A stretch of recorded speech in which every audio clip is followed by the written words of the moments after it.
पूर्वांचल की धरती पर सैकड़ों साल तक तपस्या करने वाले एक महान योगी, जिनका नाम योग जगत में सबसे ऊपर लिया जाता है, श्री देवरा बाबा।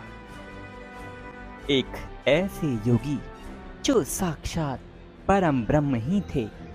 बाबा ने अपने भक्तों को कई बार भगवान विष्णु के रूप में, कई जिज्ञासु साधकों को भगवान शिव के रूप में और कईयों को मारुति नंदन हनुमान जी के रूप में दर्शन दिए हैं।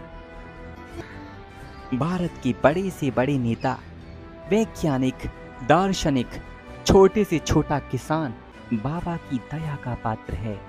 उनकी दया किसी एक देश तक सीमित नहीं, देश और विदेश के बड़े बड़े राजनेता भी इसके लिए तरसते थे। यानी जिनकी उम्र की कोई गणना ही नहीं की जा सकी। कोई 900 साल, कोई 400 साल और कई अखबार तो 2100 वर्ष होने का दावा करते थे। भारत के प्रथम राष्ट्रपति डॉक्टर राजेंद्र प्रसाद जब बच्चे थे, तब वे बाबा के दर्शन करने अपने दादाजी के साथ आते थे।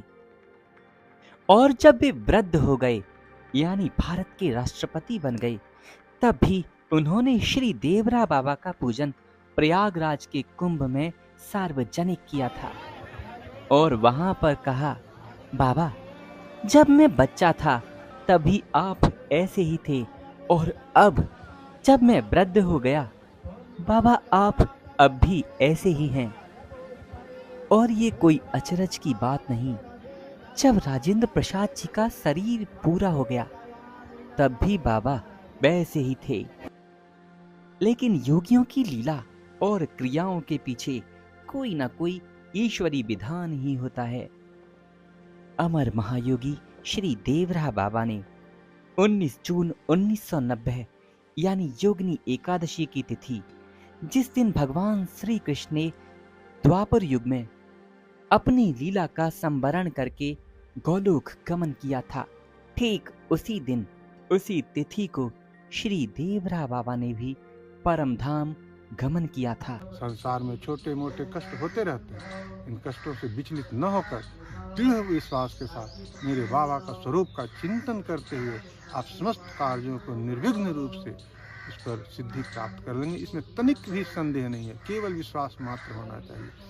हमारे बाबा के इस आश्रम से, यहाँ से कि समस्त विश्व का संचालन हो रहा है। शायद लोगों को इस पर विश्वास नहीं हो, परंतु जो उनके नज़दीक रहा, जो इन चीज़ों को देखता है, जो इसका अनुभव करता है, आप उन लोगों से बातचीत करके और स्वयं भी यहाँ पर आकर इसमें थोड़ा सा विश्वास जगा के आप स्वयं भी यहाँ बैठ के अनुभव कर लेंगे कि हाँ, इन तमाम बातें जो है वो सब सिद्ध हैं और सही हैं। केवल आपको विश्वास ही जगाना है। विश्वास ही बहुत बड़ी चीज़ होती है। एक बार जब बाबा में विश्वास जम गई तो आप समझ लो जितनी भी छोटी मोटी कार्य हैं वो कैसे समाप्त होंगी ये तो पता भी न चलेगा। हाँ, थोड़ा बड़े सिद्धि वगैरह करना हो तो उसके लिए थोड़ा बैठ के ध्यान धारणा अवश्य करना चाहिए। छोटी मोटी चीज़ों को तो आप चलते हुए केवल चिंतन करते रहिए बाबा का स्वरूप का, इसी से सब नष्ट हो जाएगा। कोई भी विघ्न बाधा आएगा ही नहीं।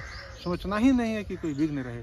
जहाँ हमारे बाबा का स्वरूप आ जाता है, जहाँ मेरे बाबा का नाम का उच्चारण हो जाता है, विघ्न बाधाएं तो वहाँ से कहाँ दूर भाग जाती हैं। भूत प्रेत पिशाच ये सब चीज़ों को जो आप देखते हैं, ये सब का तो सोचिए ही मत। ये तो बस समझ गया सामने वाला कि बाबा का चिंतन करता है, उनके स्वरूप का ध्यान करता है, यही काफ़ी है उन चीज़ों के लिए। केवल विश्वास होना चाहिए। राधे राधे।